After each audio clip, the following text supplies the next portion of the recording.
Welcome to news watch. ముందుగా headlines చూద్దాం. కేసీఆర్ ఏం తప్పు చేశారని నోటీసులు ఇచ్చారు.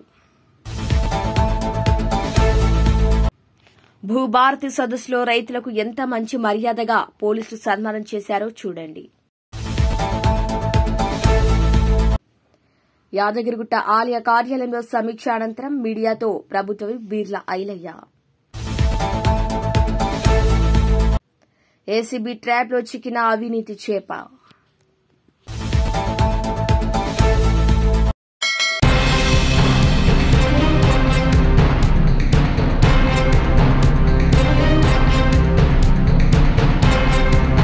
కేసీఆర్కి నోటీసులు ఇచ్చారంటే మొత్తం తెలంగాణకే నోటీసులు ఇచ్చినట్లే.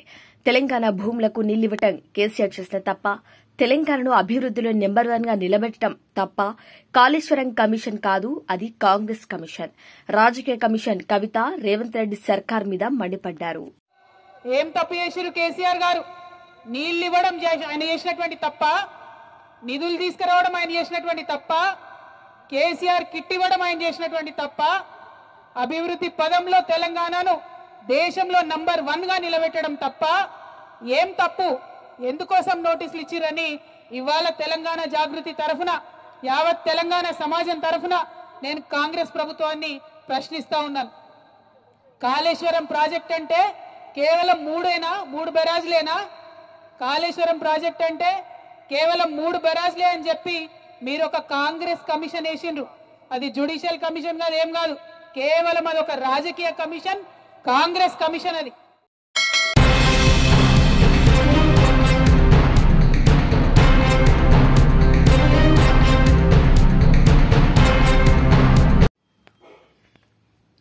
తెలంగాణలో ప్రసిద్ది చెందిన యాదగిరిగుట్ట ఆలయాన్ని అన్ని విధాలుగా అభివృద్ది చేయడానికి, భక్తులకు సౌకర్యాలు కల్పించడానికి చేయాల్సిన అభివృద్ది పనులపై ఆలయ EO Venkatrao power point presentation ద్వారా తెలియజేశారు.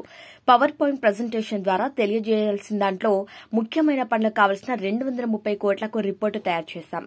ఈ రిపోర్టును 6వ తేదీన జరిగే బహిరంగ సభలో సీఎం రేవంత్ రెడ్డికి అందజేస్తాం. ఇక యాదగిరిగుట్ట ఆలయంపై ప్రత్యేక దృష్టి పెట్టి అభివృద్ది చేయాలనే ఆలోచనలో సీఎం రేవంత్ రెడ్డి ఉన్నారు. త్వరలోనే యాదగిరిగుట్ట ఆలయానికి ట్రస్ట్ బోర్డు ఏర్పాటు చేస్తాం. పనులు వేగవంతం కావడానికి ఇక్కడ నిర్ణయాలు తీసుకునే విధంగా ట్రస్ట్ బోర్డు ద్వారా సాధ్యమవుతుందన్నారు. ఇక ఆలయాన్ని అన్ని విధాలుగా అభివృద్ది చేసే విధంగా ఆలయాన్ని అన్ని విధాలుగా అభివృద్ది చేస్తే భక్తులకు సకల సౌకర్యాలు కల్పించే విధంగా ముందుకెళ్తాం. 6వ తేదీన పలు అభివృద్ది పనులకు శంకుస్థాపనతో పాటు ఆలయ అభివృద్దిపై కూడా మాట్లాడతా అని సీఎం రేవంత్ రెడ్డి హామీ ఇచ్చారన్నారు. ఇక ఆలేరు నియోజకవర్గ అభివృద్దితో పాటు లక్ష్మీ నరసింహస్వామి ఆలయాన్ని అభివృద్ది లక్ష్మీ నరసింహస్వామి ఆలయాన్ని అభివృద్ది చేయడానికి సీఎం రేవంత్ రెడ్డి అధికారులకు పెద్ద ఎత్తున కార్యాచరణ చేస్తున్నారు. అభివృద్ది పనులు ఏ విధంగా చేయాలని చర్చించడానికి అన్ని శాఖల అధికారులతో సమీక్ష సమావేశం నిర్వహించారు. ప్రత్యేక దృష్టి పెట్టి ఈరోజు గౌరవ కలెక్టర్ హనుమంతరావు గారి నాయకత్వాన, వారి ఆధ్వర్యంలో గౌరవ కమిషనర్ గారు, జేసీ గారు, ఆర్డీఓ గారు, అన్ని శాఖలకు సంబంధించినటువంటి అధికారులు రివ్యూ పెట్టుకొని, ముఖ్యంగా యాదగిరిగుట్ట తెలంగాణ తిరుపతిగా ప్రసిద్ధి చేసిన కేంద్రాన్ని, ఈ పుణ్యక్షేత్రాన్ని ఇంకా కూడా రాష్ట్ర నలుమూల దేశంలో వచ్చే భక్తులకు అన్ని విధాల సదుపాయాలు కల్పించి, ఈ పుణ్యక్షేత్రానికి వచ్చిన వారు ఇక్కడ ఒకరోజు పిల్లలతో స్టే చేసి ఆ స్వామివారి సన్నిధిలో గడిపే విధంగా మా కమిషనర్ గారు ఒక మంచి పవర్ ప్రాజెక్ట్ చేశారు. దానిలో వచ్చే భక్తులకు అన్ని విధాల సౌకర్యాలు కల్పించడం కోసం ముఖ్యమైన ఘట్టాలను ఎంచుకొని ఒక 230 కోట్లతోటి రిపోర్ట్ తయారు చేయడం జరిగింది. అది గౌరవ ముఖ్యమంత్రికి 6వ తారీఖున సభా వేదిక ద్వారా తెలియపరిచి తప్పకుండా అనుమతులు పొందుతాం. ఇప్పటికే ఈ కొండ మీద ప్రత్యేక దృష్టి పెట్టి తిరుపతి తరహాలో దీన్ని అభివృద్ధి చేయాలనే లక్ష్యంతో మా గౌరవ ముఖ్యమంత్రి ఉన్నారు. అందుకే దీన్ని ట్రస్ట్ కూడా అతి త్వరలో వేసి ఒక ఐఏఎస్ ఆఫీసర్గా మా కమిషనర్ గారిని ఈవో కూడా వేయడం జరిగింది. పనులు కూడా అన్ని వేగవంతం కావడానికి సులభతరంగా ఇక్కడనే నిర్ణయాలు తీసుకునే విధంగా ఆ ట్రస్ట్ ద్వారా ఏర్పడతాయి. కాబట్టి ఏదైతే మా కమిషనర్ గారు పవర్ ప్రాజెక్ట్ చెప్పినటువంటి అంశాలన్నీ కూడా గౌరవ ముఖ్యమంత్రి తీసుకుపోయి అనుమతులు తీసుకుంటాం. వచ్చే భక్తులకు అన్ని విధాల వసతులు కల్పించడమే లక్ష్యంగా ఈ పుణ్యక్షేత్రాన్ని ఇంకా అభివృద్ధి చేసే లక్ష్యంగా ముందుకు పోతాం కాబట్టి గౌరవ ముఖ్యమంత్రి గారు రేపు 6 తారీఖున పలు అభివృద్ధి కార్యక్రమాల శంకుస్థాపన చేస్తున్న క్రమంలో యాదృట మీద ప్రత్యేక దృష్టి పెట్టి గుట్ట గురించి కూడా మాట్లాడదని చెప్పి మాకు మాట ఇవ్వడం జరిగింది. ఆ దశలో ఆలేరు అభివృద్ధితో పాటు మా ఇంటి విలువెలిపోయినటువంటి లక్ష్మణస్వామి టెంపుల్ కూడా అన్ని విధాల అభివృద్ధి చెందడానికి మా గౌరవ ముఖ్యమంత్రి అధికారులు కూడా పెద్ద ఎత్తున కార్యాచరణ చేస్తున్నారు. కాబట్టి ఈరోజు రివ్యూ కూడా అన్ని శాఖలకు సంబంధించి ఇంకేమేమి అభివృద్ధి కార్యక్రమాలు ఉన్నాయి, ఏ రకంగా ముందుకు పోవాలని చెప్పి అందరు కోఆర్డినేట్ చేసి ఈ సాయంత్రం సమయాన రివ్యూ మీటింగ్ పెట్టడం. దానికి ప్రత్యేకంగా మా కమిషనర్ గారికి, మా కలెక్టర్ గారికి, జేసీ గారికి, ఉన్నటువంటి అధికారులందరికీ ధన్యవాదాలు తెలియజేస్తూ ముఖ్యంగా ఆలేరు ప్రజలకు కూడా ఇంత పెద్ద ఎత్తున ఒక నియోజకవర్గానికి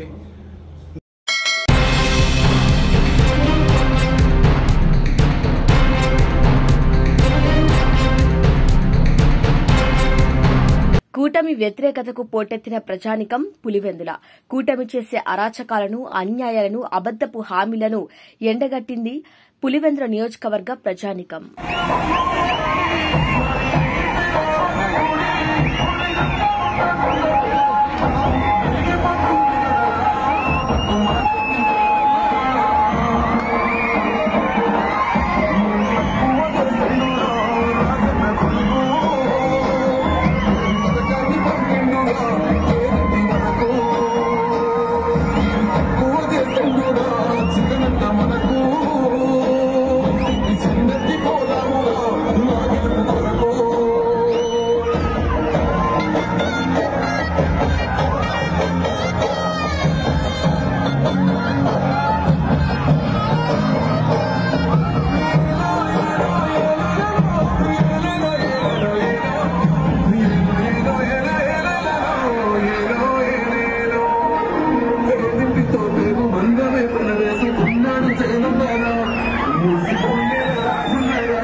మంచిర్యాల జిల్లా కేంద్రంలో ఓ ల్యాండ్ కు సంబంధించి సర్వే చేయడం కోసం బాధితుడి నుండి 50,000 డిమాండ్ చేశారు మంచిర్యాల మండల సర్వేయర్ మంజుల అసిస్టెంట్ చైర్మన్ ఉదయ్ కి మొదటి విడతగా 16,500 ఫోన్ పే, నెట్ క్యాష్ 10,000 రూపాయలు పంపించాడు బాధితుడు. ఇక ల్యాండ్ రీసర్వే చేసేందుకు మరో 30,000 రూపాయలు సర్వేయర్ మంజుల బాధితుడిని డిమాండ్ చేయడంతో ఏసీబీని ఆశ్రయించాడు సదరు బాధితుడు. ఇక బాధితుడి ఫిర్యాదు మేరకు మంచిర్యాల తహసీల్దార్ కార్యాలయంలో మండల సర్వేయర్ మంజుల, చైర్మన్ ఉదయ్ ని అదుపులోకి తీసుకున్నట్టు ఏసీబీ అధికారులు తెలిపారు.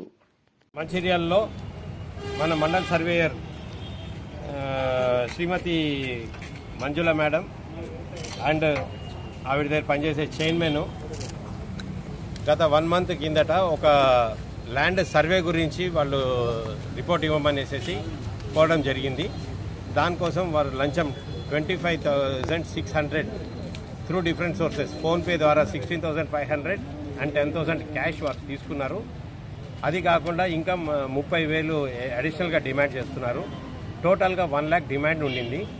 అందులో అది ఇస్తే కానీ మేము పని చెయ్యము అని చెప్తే కంప్లైనెంట్ మన దగ్గరికి వచ్చి కంప్లైంట్ ఇవ్వడం జరిగింది. దానిపై మేము యాక్షన్ తీసుకొని వీరి మీద ఆర్సీఓ కేసు, ఆర్సీఓ అంటే ఇర్రెగ్యులర్గా డ్యూటీస్, వాళ్ళ డ్యూటీస్ ప్రాపర్గా చేయకపోవడాన్ని ఆర్సీఓ అంటారు. ఆ డ్యూటీస్ కింద మనకి నార్మల్ రికార్డింగ్ ఉంది కాబట్టి దాని మీద ఆర్సీఓ కేసు చేశాము. అదర్స్లో చేసి వాళ్ళని ఈరోజు కస్టడీ తీసుకున్నాము. రేపు మన కరీంనగర్ కోర్టులో ప్రొడ్యూస్ చేయడం జరుగుతుంది. Thank you.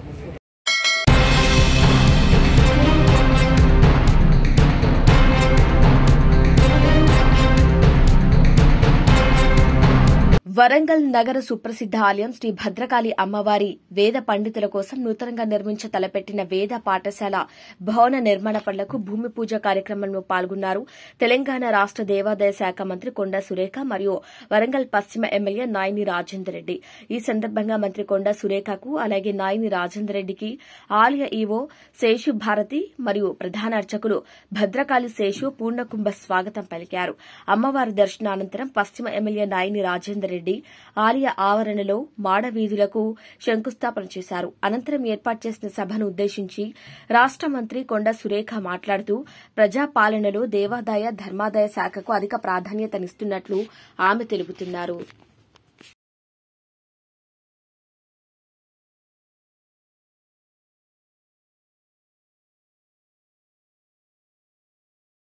ఈరోజు ఒక శుభదినంగా భావిస్తా ఉన్నాను.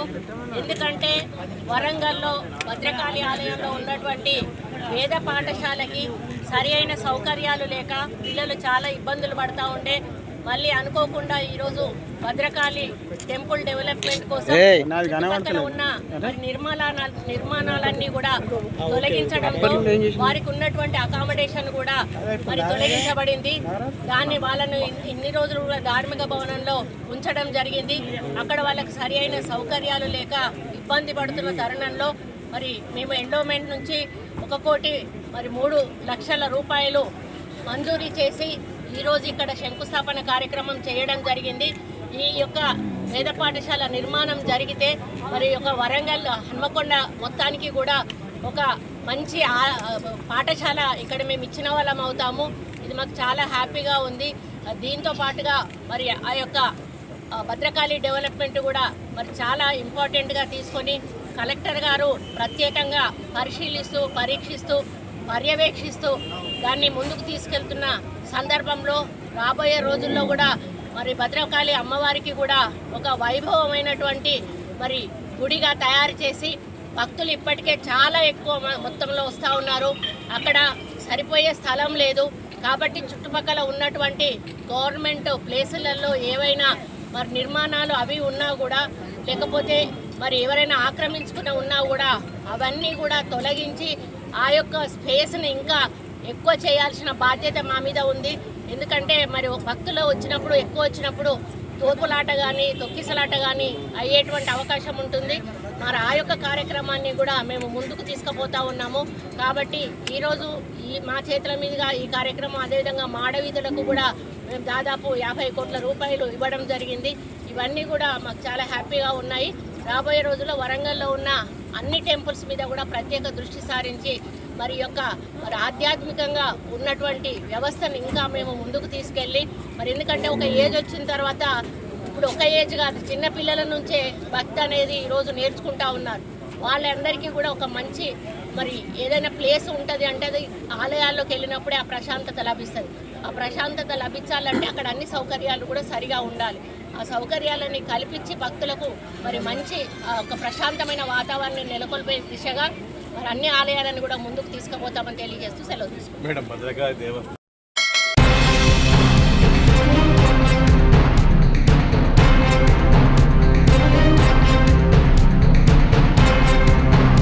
కూటమి ప్రభుత్వం ఏర్పడి సంవత్సరమైన సందర్భంగా విజయోత్సవ ర్యాలీ నిర్వహించారు.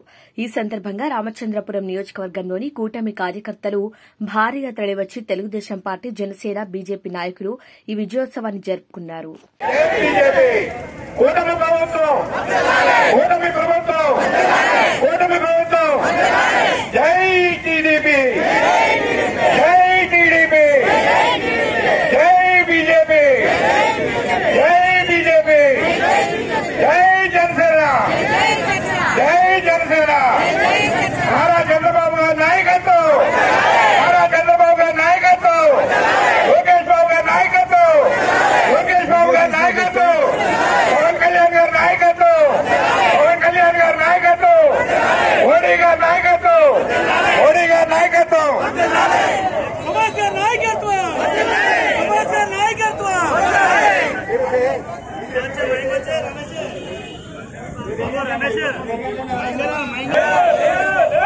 ఆయనకి మైండ్ చెడిపోయింది. ఏం చేయాలో తెలియని పరిస్థితుల్లో రివర్స్ లో ఈ యొక్క నినాదం ఇచ్చి రోడ్డెక్కి ఏం చేయాలో తెలియని పరిస్థితుల్లో వీళ్ళు మట్టి కోల్పోయారు.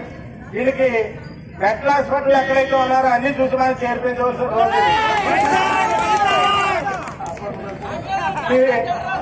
కారణం ఏంటంటే 94 స్ట్రైక్ రేట్ తోటి ఓన్లీ 11 సీట్లకు పరిమితం చేసి తొక్కి నడుము మీద తన్ని తొక్కి కింద పచ్చడి చేసి ఈవేళ మనం అధికారంలోకి వచ్చిన రోజు ఇది ప్రజల తీర్పు. ప్రజల తీర్పుని అగౌరవపరిచి ఎవడైనా సరే ఎదవే. ప్రజల్ని తప్పు పెట్టడానికి ఎవడన్నాడు?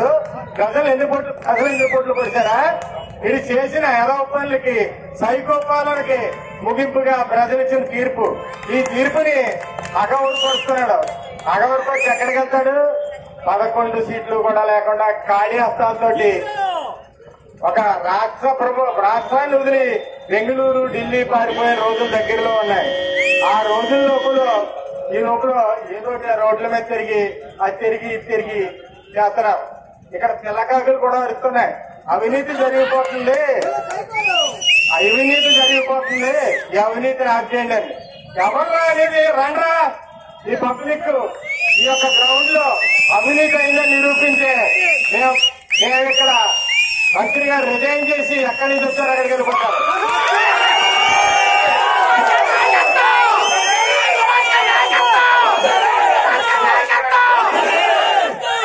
అభివృద్ధిని తట్టుకోలేక అవినీతి అంటున్నాడు. ఆ పిల్లకాకి ఏం తెలుసు? అప్పుడప్పుడు వస్తున్నాడు బయటికి ఆ పిల్లకాకి. ఆ కాకి ఏం తెలియదు. హైదరాబాద్ నుంచి 15 రోజులుగా సార్ వచ్చి ప్రాణాపంలో ఒక్క నిజం ఉండదు. ఆ ప్రాణాపన పేర్లు కూడా మనం అసలు పట్టించుకోవద్దు. మనం ఎలాగైతే ఈ జూన్ 4న కిందేసి తొక్కామో అదే ప్రకారం రాబోయే రోజుల్లో స్థానిక ఎలక్షన్ లో అయినా ఇంకొక ఏ ఎలక్షన్ లో అయినా సరే ఇంకా కూడా రోడ్డుకేసి నలిపి చంపుతాం. కారణం ఇవాళ ఖచ్చితంగా చెప్తున్నాను. ఈ రోజు ఈ యొక్క వ్యతిరేకతనం ఎందుకండి? ప్రజల్లోకి వచ్చి చెప్పు, వ్యతిరేకతనం ఎందుకు చేస్తున్నావు? వ్యతిరేకతనం దేనికోసం చేయాలి? ఈ యొక్క అభివృద్ధిని చూసి చేయాలా? లేకపోతే ఇవాళ వీళ్ళు 5 సంవత్సరాల్లో చేయని పరిపాలన అంతా మనం 1 సంవత్సరంలో చేసి చూపించాం. కొత్తలు 2 రోడ్లు చేశాం. 4,000 పింఛను పెంచారు. ఉచిత గ్యాస్ ఇస్తున్నారు. త్వరలో అమ్మఒడి, అలాగే ఉచిత బస్సులు, తల్లికి వందనం, త్వరలో ఇవన్నీ కూడా సూపర్ 6 పథకాలు ఏదైతే అన్ని చేయడానికి దగ్గరలో ఉన్నాం. కాబట్టి ఈ నెలపోతే ఇంకా మాట్లాడి ఊపికలికి ఉండదు. ఇప్పుడు ఏదో వాగుతున్నారు, వాగనివ్వండి. ఆ వాగిన దానికి మనం ఎవరేం బాధపడద్దు. మీరు ధైర్యంగా కౌంటర్ ఇవ్వండి. ఎవరు మాట్లాడినా సరే. ఇక్కడ ప్రభుత్వంలో చంద్రబాబు నాయుడు గారు ఉన్నారు, పవన్ కళ్యాణ్ గారు ఉన్నారు, లోకేష్ ఉన్నారు, అలాగే నియోజకవర్గంలో సుభాష్ ఉన్నాడు. ఏం చేయగలిగారు?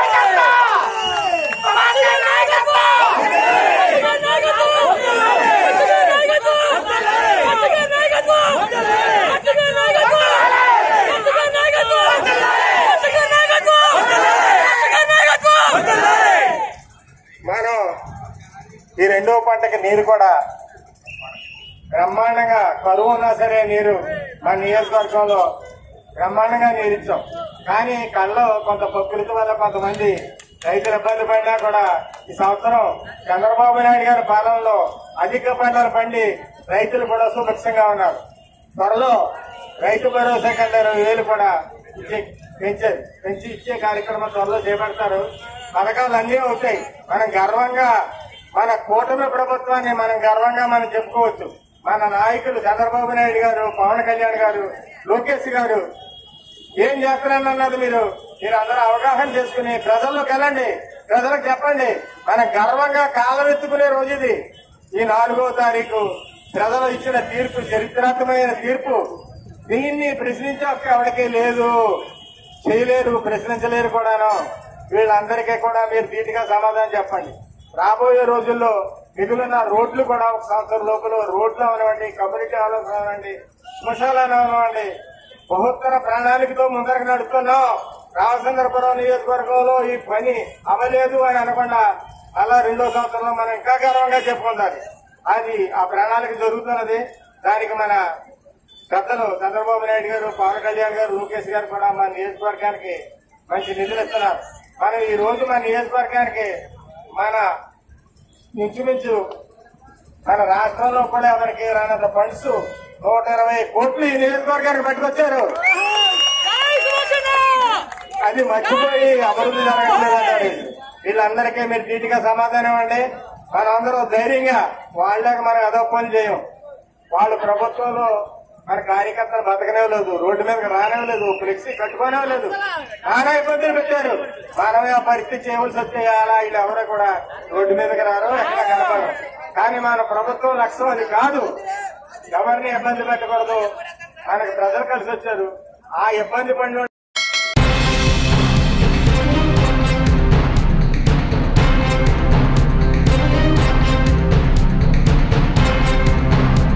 ఇంత అధికార బలుపు, మదం, తలపొగరు అవసరం లేదనుకుంటా మానవత్వం లేకుండా ప్రవర్తిస్తున్న పోలీసులు వృద్ధ రైతుపై పోలీసుల దౌర్జన్యాంతర సమస్య చెప్పుకుందామని వచ్చిన వృద్ధ రైతును ఈడ్చుకెళ్లారు ఏఎస్ఐ. నిర్మల్ జిల్లా ఖానాపూర్ మండలం పాత ఎల్లాపూర్ గ్రామానికి చెందిన ఈ రైతు భూభారతి సదస్సులో తన సమస్యను చెప్పుకునేందుకు ఎంఆర్ఓ ఆఫీసుకొచ్చాడు. ఇక సమస్య చెప్పేందుకు వచ్చిన వృద్ధ రైతును కనికరం లేకుండా దౌర్జన్యంగా ఎంఆర్ఓ ఆఫీస్ నుండి ఏఎస్ఐ ఈడ్చుకెళ్లాడు. మానవత్వం మరిచి నడవలేని స్థితిలో ఉన్న వృద్ధ రైతును ఈడ్చుకెళ్లిన ఈ ఏఎస్ఐని వెంటనే సస్పెండ్ చేయాలని తీన్మార్ మల్లన్న టీం డిమాండ్ చేస్తోంది.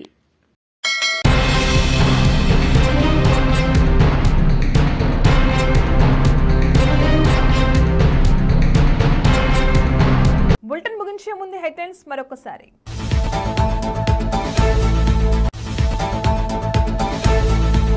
కేసీఆర్ ఏం తప్పు చేశారని నోటీసులు ఇచ్చారు. భూభారతి సదస్సులో రైతులకు ఎంత మంచి మర్యాదగా పోలీసులు సన్మానం చేశారో చూడండి. యాదగిరిగుట్ట ఆలయ కార్యాలయంలో సమీక్ష అనంతరం మీడియాతో ప్రభుత్వ బీర్ల ఐలయ్య. ఏసీబీ ట్రాప్లో చిక్కిన అవినీతి చేప.